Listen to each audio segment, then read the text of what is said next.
All right, story time again. Let me tell you about the scariest run that I ever had as a paramedic. So, here's the scene.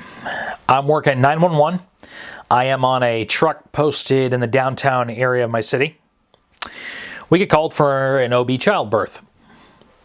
Now, location is at a hotel downtown, a fairly well-known chain of hotels downtown. Definitely on the higher end of things. It's not uncommon to get called to places like this, but it is a little unnerving when you're dragging your cot with all of your crap piled on it through the lobby of this very nice looking hotel.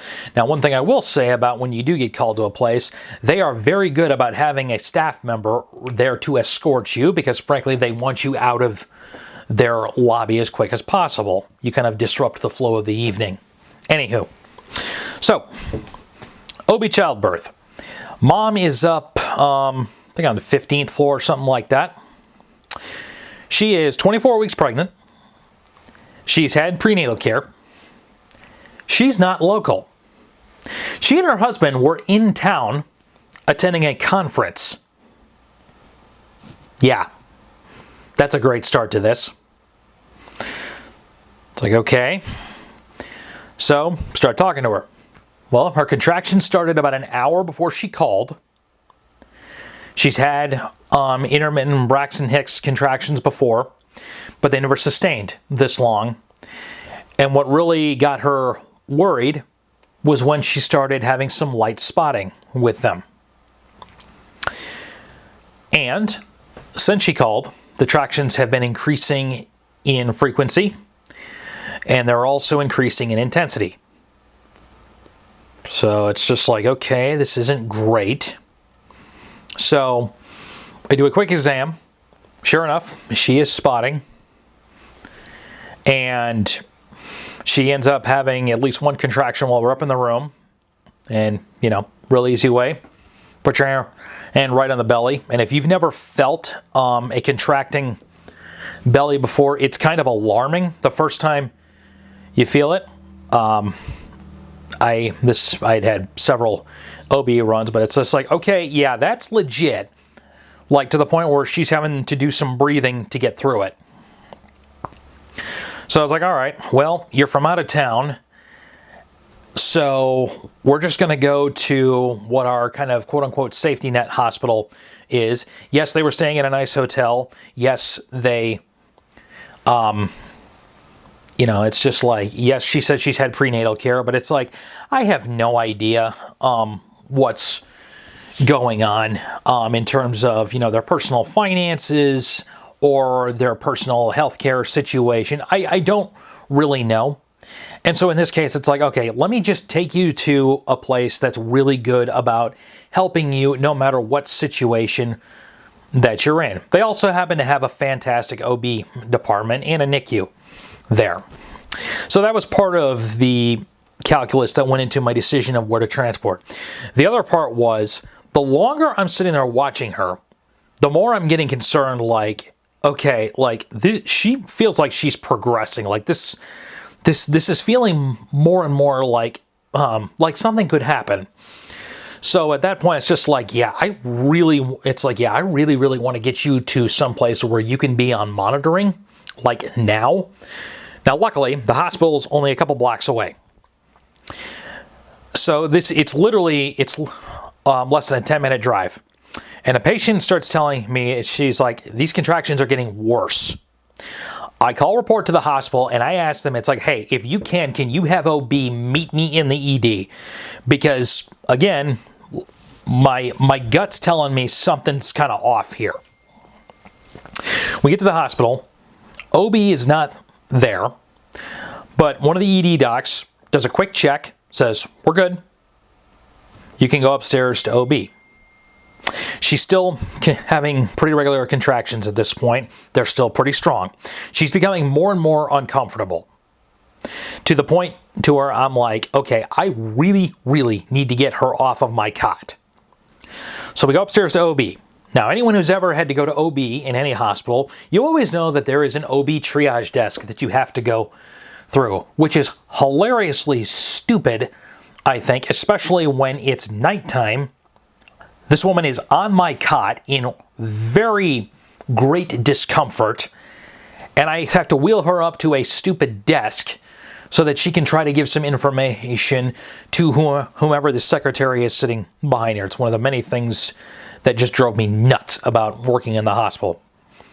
And at this point, like, I'm starting to become rather impatient and frankly not very polite, because I am telling anyone and everyone, I was just like, you need to get her off of my cot right now, because again, it's like I have a really bad feeling that something's going to happen. So we get through all the garbage with the triage desk. It's like, okay, great. Here's her room. We get her in there. I get her off my cot, onto the bed. It's like, okay, that's better. She's still very uncomfortable. It's me and one of the OB nurses in there. I had my back turned to the patient, and all of a sudden I hear that OB nurse go, "Oh." Turn around. Here comes a bag of water with the baby still inside. 24 weeks. I'm not going to lie, I completely froze when this happened. I'm standing across the room like, are you kidding me? Did this actually just happen? The nurse must have gotten on her Vocera or whatever communication system she had. I almost get run over as the NICU team comes charging in with a baby warmer, an incubator, and I don't know if it was an OB. Actually, no, it was probably a neonatology fellow. And I don't know who this guy was, but yeah, they had this 24-weeker, got her out of the bag. Broke the bag, cut the cord, everything. They get her on the table, start drying her off. And I mean, 24 weeks. She's like, I mean, she's not doing a whole lot. And this guy intubates her. First try. I don't know how he did it. Like, I didn't even see him get all his stuff together, but it was just one in, bang, done. And I'm sitting there like, oh yeah, by the way, I need a signature from one of the nurses signs it. And I'm just like, I was like, are you guys going to deal with this? She's like, oh, no. We've already called for the neonatal transport. Like, this kid needs to go to the highest level NICU that we have in the city. So I walk out of the room, get back on the elevator, and I think right about then is when I started, and anybody who's ever had a bad call or something really scary that happens, you start getting a slight case of the shakes. That was my first one as a paramedic, because that baby was that big. I mean, it's like, you're looking at it, it's like, yeah, that's a baby. It's just, it's really, really small. And it was one of those things where it's like, you don't realize how scary that is when you're in it. But then afterward, you keep going back and you keep replaying it over and over and over. And this run happened in 2017.